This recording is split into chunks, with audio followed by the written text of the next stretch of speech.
हर खबर आपकी, आपसे, आपके लिए और उसका असर सब पर।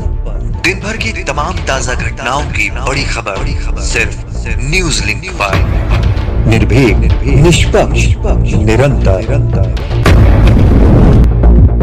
दुनिया के कई देशों में कोविड के बढ़ते मामलों के बीच सरकार सतर्क। केंद्रीय स्वास्थ्य मंत्री मनसुख मांडविया ने की हालत की समीक्षा। कहा, कोविड अभी गया नहीं, हर हालत से निपटने को तैयार। देश में सतर्कता बरतने और हालात को मजबूत करने का दिया गया निर्देश। लोगों से टीकाकरण कराने की अपील।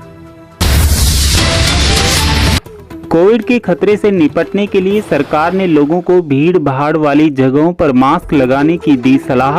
अधिक उम्र और गंभीर बीमारियों वाले लोग लगाएं मास्क, किसी को घबराने की जरूरत नहीं।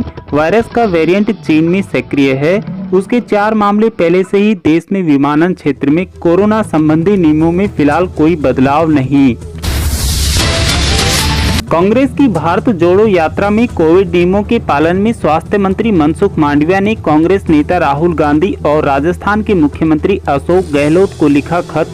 कहा, प्रोटोकॉल पालन संभव न हो तो यात्रा स्थगित करें। कांग्रेस ने उठाई सवाल तो केंद्रीय स्वास्थ्य मंत्री ने कहा, देश में कोविड न फैले, ये मेरी जिम्मेदारी।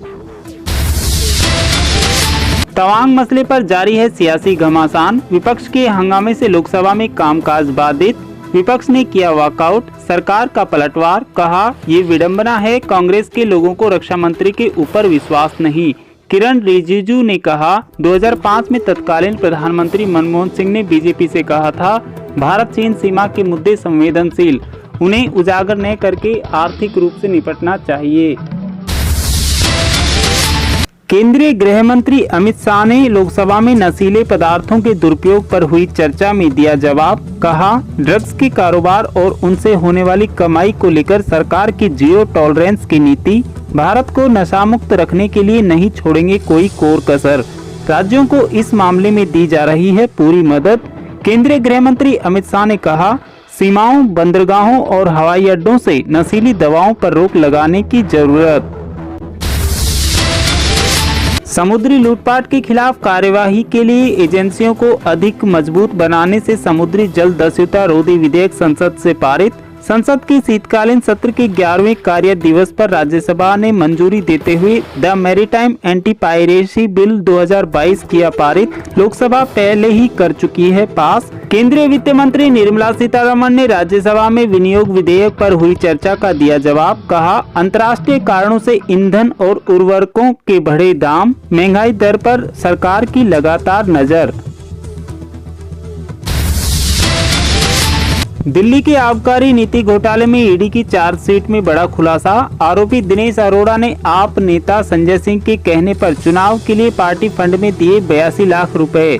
मनीष सिसोदिया को नई नीति से सरकार को 2,873 करोड़ रुपए का नुकसान।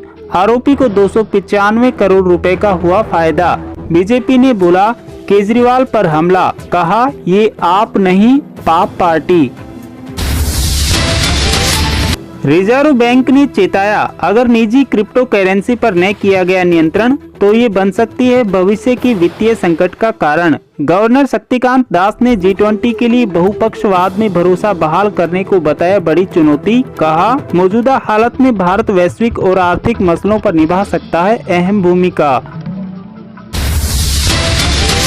दिल्ली समेत उत्तर भारत में सर्दी का प्रकोप जारी। सीजन का सबसे ठंडा दिन रहा बुधवार। 3 दिनों तक शीतलहर व घने कोहरे का येलो अलर्ट जारी। मौसम विभाग अनुसार 26 से 28 दिसंबर के बीच पश्चिम बंगाल क्षेत्र में कहीं कहीं वर्षा और बर्फबारी की संभावना। इसका सीधा असर देखने को मिलेगा उत्तर भारत के मैदानी इलाकों में। आगामी दिनों में ठंड के साथ बढ़ेगा घना कोहरा। चीन में हाहाकार के बीच भारत में मिले ओमिक्रॉन सब वेरिएंट BF.7 के 4 मामले। केंद्र सरकार हुई अलर्ट। विश्व में बढ़ते कोरोना मामलों को देखते हुए केंद्रीय स्वास्थ्य मंत्री मनसुख मांडविया की अध्यक्षता में बुधवार को कोविड समीक्षा पर हुई बैठक के दौरान विशेषज्ञों ने कहा, अभी तक कोविड मामलों की संख्या में कोई बड़ी वृद्धि नहीं हुई, लेकिन मौजूदा और उभरते सब वेरिएंट्स पर नजर रखने के लिए निरंतर निगरानी की है आवश्यकता।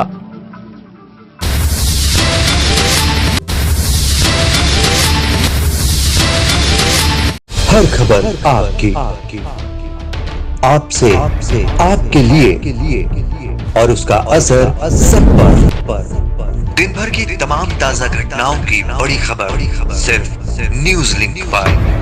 निर्भीक, निष्पक्ष, निरंतर।